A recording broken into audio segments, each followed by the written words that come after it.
ఇదివరకు పాతకాలంలో మగాడు పొద్దున్నే లేచే లోపల ఇంట్లో ఆడవాళ్ళు చక్కగా తలస్నానం చేసి ముడిగట్టుకొని కౌసల్య సుప్రజ రామపూర్వ సంధ్యా ప్రవర్త అనే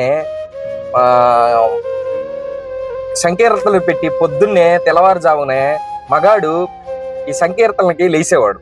ఇప్పుడున్న కాలం ఎలా ఉందనంటే పొద్దున లేచిన కాడి నుంచి అసలు లెగవటం భర్త లెగవటం, నువ్వు ఎప్పుడు పోతావు, తెల్లవారుదులు తాగొచ్చావు, తెల్లవారుదులు నన్ను నిద్రపోని లేదు, ఎక్కడ తాగొచ్చావు, ఎప్పుడు పోతావు, ఎప్పుడు ఉంటావు, నువ్వు ఎప్పుడు నాశనం అయిపోతావు, నువ్వు ఎప్పుడు ఇంట్లో పంపలో నుంచి పోతావు, సాయంత్రం ఎప్పుడు అర్ధరాత్రి వస్తావు అని చెప్పే కాలం వచ్చి పడిందండి. ఇక్కడ ఏంటంటే భార్యాభర్తలు ఇద్దరు ఒకటిగా ఉన్నా తప్పే లేకపోయినా తప్పే.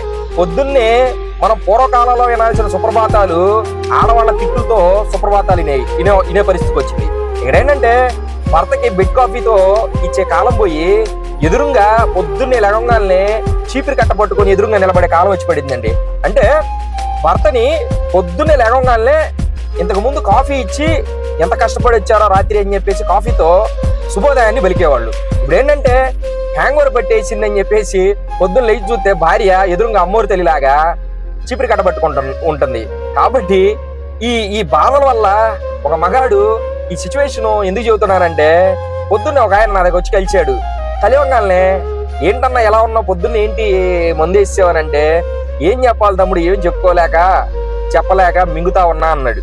అప్పుడు అర్థం చేసుకున్నా నేను, అంతే అన్నా, ఇదివరకు సుప్రభాతాలు వినేవాళ్ళం, ఇప్పుడు పొద్దున్నే సుప్రభాతాలు వెళ్ళాక పొద్దున్నే 90 వేసావు ఏంటన్నా అంటే, అన్న నవ్వుకోలేక చచ్చిపోయి, తమ్ముడు నీ పక్కన కూర్చోవటం నాకు కొద్దిగా ఇబ్బందిగా ఉంది, ఏదో ఒకటి చెప్పి నవ్వేస్తా ఉంటావు, కాకపోతే ఇప్పుడున్న పరిస్థితులు అలా ఉన్నాయి తమ్ముడు, ఏం చేయాలో అర్థం కాని పరిస్థితులు, అందుకనే పొద్దున్నే 90 వేసాను తమ్ముడు అని అన్నాడు.